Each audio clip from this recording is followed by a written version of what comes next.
మోంతా తుపాను గమనంపై తాజా సమాచారం మా ప్రతినిధి ఆదిత్య పవన్ ప్రత్యక్ష ప్రసారం ద్వారా అందిస్తారు.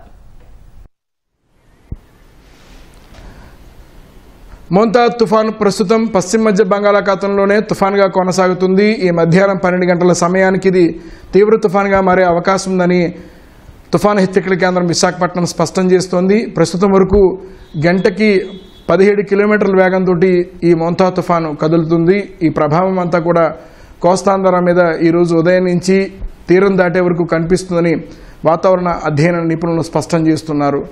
ప్రస్తుతం కోస్తాంధ్ర అంతటా కూడా తీరం వెంబడి గంటకు 50 కిలోమీటర్ల మించినటువంటి బలమైన ఈదురుగాలులు కొనసాగుతున్నాయి. ఈ ప్రభావం మధ్యాహ్నం నుంచి మరింత పెరిగే అవకాశం ఉంది. మధ్యాహ్నానికి ప్రస్తుతం మోంతా తీవ్ర తుఫాను మచిలీపట్నానికి సమీపంలో 230 కిలోమీటర్లు, కాకినాడకి దక్షిణాగ్నేయంగా కొనసాగుతోంది 310 కిలోమీటర్లు, విశాఖపట్నానికి దక్షిణాగ్నేయంగా కూడా 370 కిలోమీటర్ల దూరంలో కేంద్రీకృతమైంది. చాలా బలమైనటువంటి గాలులు ప్రస్తుతం కనిపిస్తున్నాయి. చెన్నై నుంచి పరిశీలించినట్టయితే చెన్నై నుంచి తిరుపతి, నెల్లూరు, ఒంగోలు, ఇతర ప్రాంతాల్లో ఇప్పటికే ప్రభావం కనిపిస్తుంది. ఇవన్నీ కూడా బలమైనటువంటి గాలుల ప్రభావం మనం స్పష్టంగా చూడొచ్చు. ప్రస్తుతం ఈ ప్రాంతం అంతా కూడా గాలుల ప్రభావం కొనసాగుతోంది, బలమైనటువంటి గాలుల ప్రభావం కొనసాగుతోంది.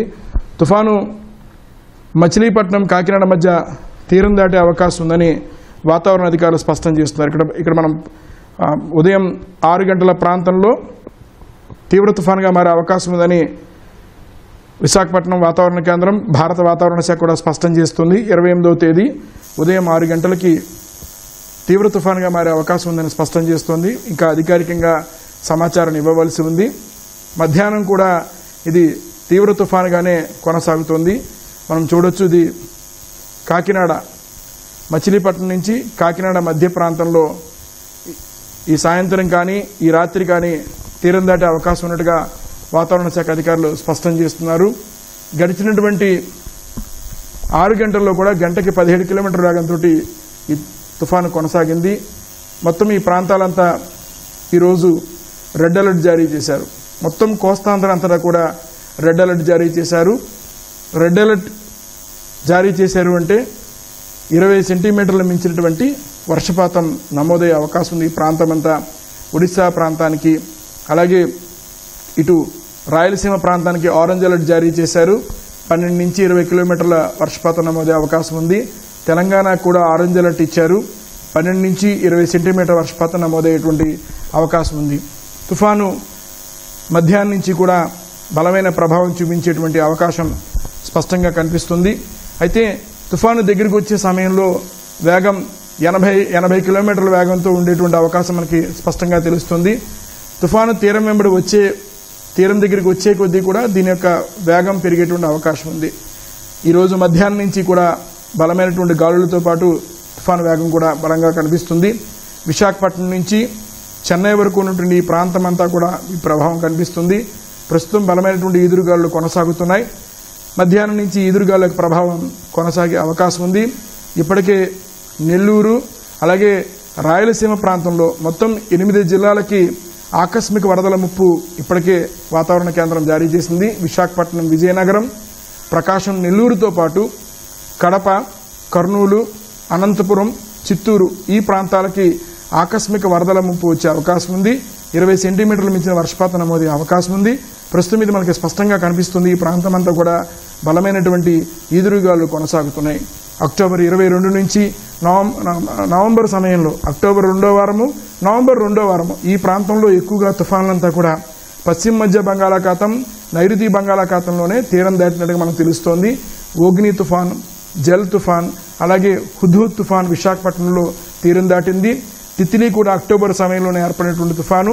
తిత్లీ తుఫాను కళింగపట్నంలో తీరం దాటింది. ఇప్పుడు ఏర్పడినటువంటి మోంతా తుఫాను మచిలీపట్నం, కాకినాడ మధ్య ఈ రాత్రి తీరం దాటే అవకాశం ఉంది.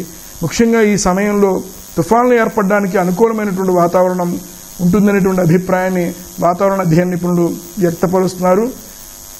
ముందు 25వ తారీఖున అల్పపీడనంగా ఏర్పడింది.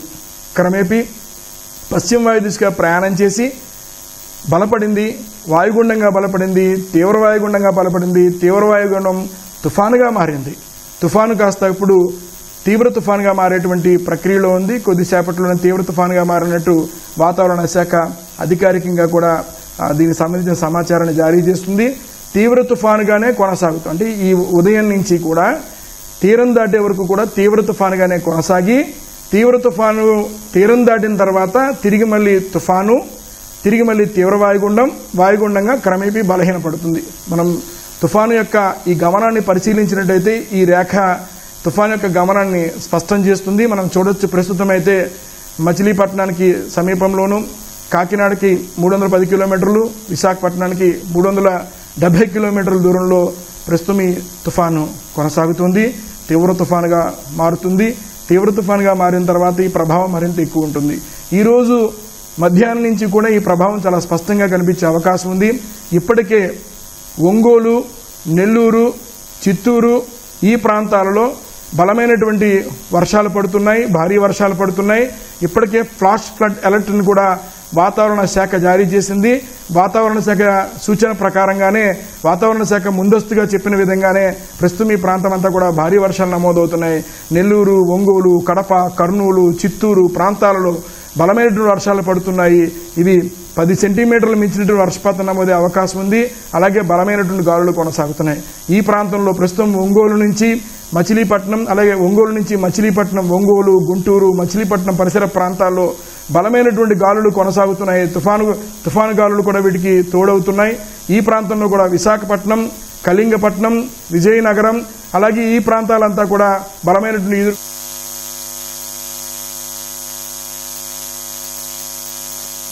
మరింత బలమైనటువంటి ఎదురుగాలు మధ్యాహ్నం నుంచి కనిపించే అవకాశం ఉంది. ఈ సాయంత్రం